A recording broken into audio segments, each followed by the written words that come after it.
Naku, babala po, sensitibo ang mapapanood niyong video. Yan po ang huling sandali sa ospital ng isang 31 anyos na lalaki sa Laguna na nasawi dahil sa rabies.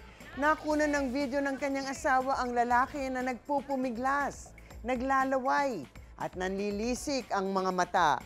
Isa pa raw sa mga sintomas na naranasan ay hirap sa paghinga. Nakuha raw ng lalaki ang rabies virus mula sa isang aso nakatali sa labas ng bahay ng kapatid niya sa Cavite. Pero August 2024 pa nakagat ang biktima. Nakapagbakuna agad ang lalaki pero hindi niya ito nakumpleto. Ano nga ba ang sinasabi ng batas tungkol dito? Ask me, ask Attorney Gabby.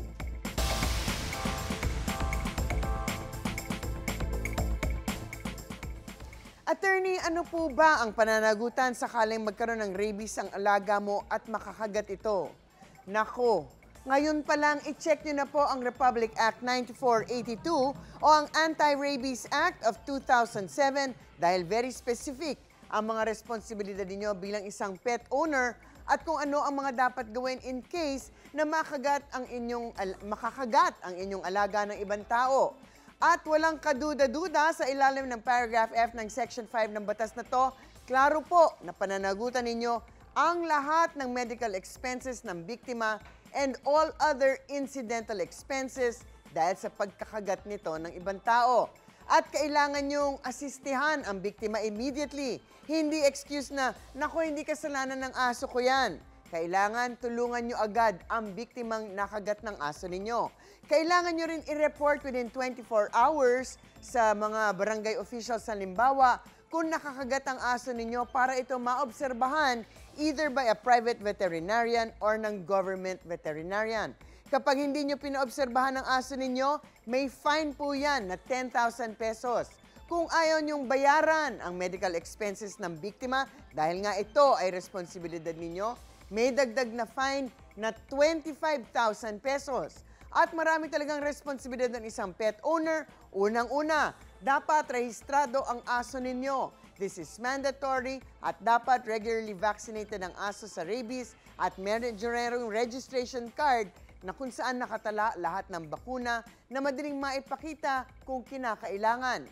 Para din sa protection nyo yan, para may ebidensya kayo na bakunado ang aso ninyo. At may penalty agad pag ang isang aso ay hindi rehistrado at vaccinated against rabies. May fine na 2,000 pesos. Pangalawa, dapat kontrolado ninyo ang aso ninyo at all times. Hindi ito pwedeng palaboy-laboy sa mga kalye nang walang leash o tali. Hindi excuse na, ay, train ko naman ang aso ko, hindi yan kakagat. Dahil pag ito ay nakakagat o nang habol ng ibang tao at nadapa ang hinabol niya, naku, pananagutan nyo rin po yan. Kailangan yung bayaran at may fine na 500 pesos pag nahuling gumagala ang aso ninyo nang walang leash o tali. Attorney, ano man po ang habol ng biktima sakaling makagat ng alaga ng iba? Lahat po ng expenses ng pagpapagamot at pagbakuna laban sa rabies ay mahahabol. Pati na rin ang incidental expenses, hindi nakapagtrabaho halimbawa dahil sa insidente nako. Dapat siguro ay i-compensate ang biktima for lost income. Hinabol ng aso, hindi lang nakagat, nahulog o nadapa din at nabalian. Sagot nyo rin ang lahat ng expenses ng pagpapatreat at pagpapamedical expenses niyan. Kailangan mag-ospital, sagot nyo rin yan. Dahil hindi naman malalagay sa ganyang kondisyon kung hindi dahil sa inyong pagpapabaya at hindi paggawa ng responsibilidad bilang isang dog owner. Actually, kahit wala tayong Anti-Rabies Act, yun naman po talaga ang general rule sa ilalim ng Article 2183 of the Civil Code of the Philippines at sinabi rito na ang lahat ng possessor ng isang animal, take note, not necessarily yung may-ari, pero kung nasa inyo ang possession or control ng isang animal o yung aso, papanagutan ninyo ang lahat ng damage na gagawin nito, kahit na ito ay nakakawala o nawawala.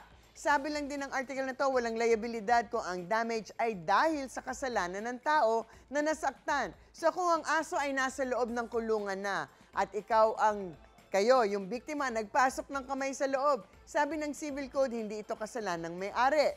Pero dahil sa anti-rabies law, kahit na nasa loob ng kulungan ng aso, pinasok ang kamay ng biktima, pero hindi bakunado ang aso, kailangan yung panagutan nito dahil ito nga ay labag sa anti-rabies law na mandatory ang pagpapabakuna ng kanyang alaga.